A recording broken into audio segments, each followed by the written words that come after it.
નમસ્કાર દર્શક મિત્રો, ધ લોકસત્તા શોમાં આપનું સ્વાગત છે। કહેવાય છે કે સમય હંમેશા બદલતો રહે છે, પરંતુ કેટલાક ખેલાડીઓ સમયને પણ પોતાની જીદ આગળ બદલવાની તાકાત રાખે છે। રવિવારે એટલે કે 18 જાન્યુઆરીના રોજ ઇન્દોરની સાંજ કદાચ ન્યુઝીલેન્ડની શ્રેણી જીત માટે યાદ રાખવામાં આવશે, પરંતુ ઇતિહાસના પાના જ્યારે પણ લખાશે ત્યારે આ સાંજ માત્ર એક વ્યક્તિના શૌર્યની સાક્ષી પૂરશે, અને તે નામ છે વિરાટ કોહલી। ભારત ભલે મેચ હારી ગયું અને 37 વર્ષમાં પહેલીવાર ઘર આંગણે કીવી ટીમ સામે વન ડે શ્રેણી ગુમાવી, પરંતુ સ્ટેડિયમમાં ગુંજતો એક જ અવાજ હતો, વિરાટ કોહલીના નામનો। 2016ના એ સુવર્ણ કાળની યાદ અપાવતા વિરાટ કોહલીએ પોતાની બેટિંગથી સાબિત કરી દીધું છે કે તે માત્ર રન નથી બનાવતો, પરંતુ વિરોધી ટીમના આત્મવિશ્વાસને હચમચાવી નાખે છે। આજે આપણે વિરાટના એ વર્ઝન 2.0 ની વાત કરીશું, જેણે રિકી પોન્ટિંગનો રેકોર્ડ તોડીને સચિન તેંડુલકરની 100 સદીના લક્ષ્ય તરફ આગેકૂચ કરી છે।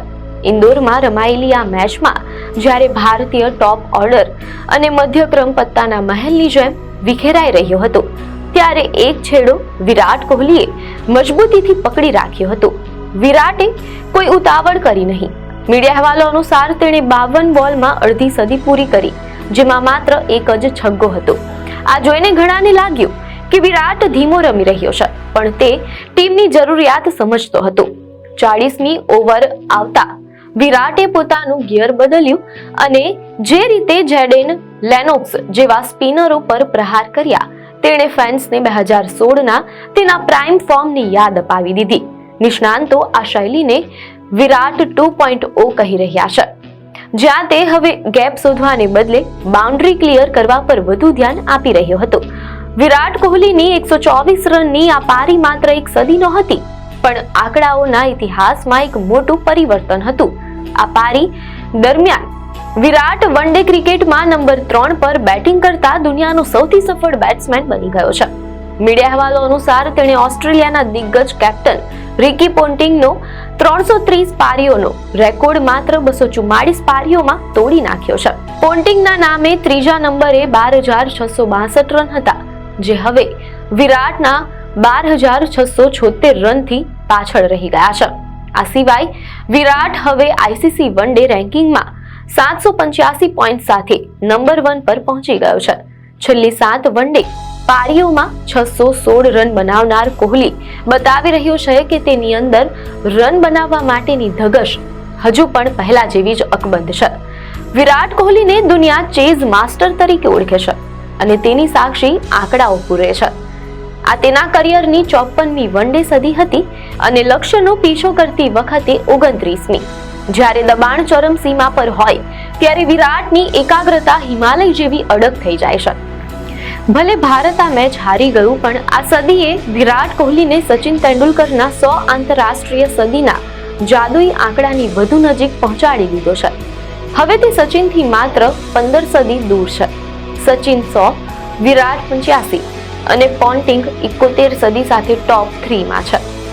જે રીતે વિરાટ હાલમાં રમી રહ્યો છે, તે જોતા નિષ્ણાંતોનું માનવું છે કે કોહલીએ પોતાની બેટિંગ ટેકનિકને 2026ની આધુનિક જરૂરિયાતો મુજબ અપગ્રેડ કરી છે। અગાઉ તે પારીને ધીમેથી વણતો હતો, પરંતુ હવે તે પ્રથમ 20 બોલમાં જ મોટા શોટ્સ રમીને બોલરો પર વળતો પ્રહાર એટલે કે કાઉન્ટર એટેક કરી રહ્યો છે। તેની આ પારીમાં તેણે 24 બોલમાં જ 4 ચોગ્ગા અને 1 છગ્ગો ફટકારી દીધો હતો। તેનો સ્ટ્રાઇક રેટ હવે 115 થી 120ની આસપાસ રહે છે। તેની ફિટનેસ અને રમત પ્રત્યેનું સમર્પણ એવું છે કે તે ભાગ્યે જ થાકેલો જણાય છે। મીડિયા અહેવાલો અનુસાર કેપ્ટન શુભમન ગિલે પણ સ્વીકાર્યું કે વિરાટ જે ફોર્મમાં છે તે ટીમ માટે હંમેશા એક પ્લસ પોઈન્ટ સાબિત થાય છે। T20 ક્રિકેટમાંથી નિવૃત્તિ લીધા બાદ વિરાટે પોતાનો વર્કલોડ ખૂબ જ સારી રીતે મેનેજ કર્યો છે। ટેસ્ટ ક્રિકેટમાં ભલે ચાહકોને તેનું જૂનું ફોર્મ જોવાની પ્રતીક્ષા હોય, પરંતુ સફેદ બોલના ક્રિકેટમાં તેની ફિયરલેસ એટલે કે નીડર બેટિંગે સ્પષ્ટ કરી દીધું છે કે 2027નો વર્લ્ડ કપ તેના કરિયરનું સૌથી યાદગાર શિખર બની શકે છે। તેની ફિટનેસ જોઈને કોઈ કહી ન શકે કે તે નિવૃત્તિની નજીક છે। ઇન્દોરની એ સાંજ એ વાતનો પુરાવો હતી કે વિરાટ કોહલી માત્ર આંકડાઓની રમત નથી, તે એક માનસિકતા છે, એક ભરોસો છે. જ્યારે રસ્તો મુશ્કેલ હોય ત્યારે ભારતીય ક્રિકેટ આજે પણ એ બેટ તરફ જુએ છે જેમાંથી રનનો ધોધ વહે છે. જ્યારે હાર અને જીત તો રમતનો હિસ્સો છે. વિરાટ કોહલીએ બતાવ્યું છે કે ફોર્મ ક્ષણિક હોઈ શકે છે પણ ક્લાસ કાયમી હોય છે. ઇન્દોરમાં ભલે મેચ પૂરી થઈ ગઈ પણ વિરાટની આ પારીએ કરોડો ભારતીયોના દિલ જીતી લીધા છે. આપને માહિતી સારી લાગી હોય તો વિડીયોને લાઈક અને શેર કરજો, ચેનલને સબસ્ક્રાઇબ કરજો.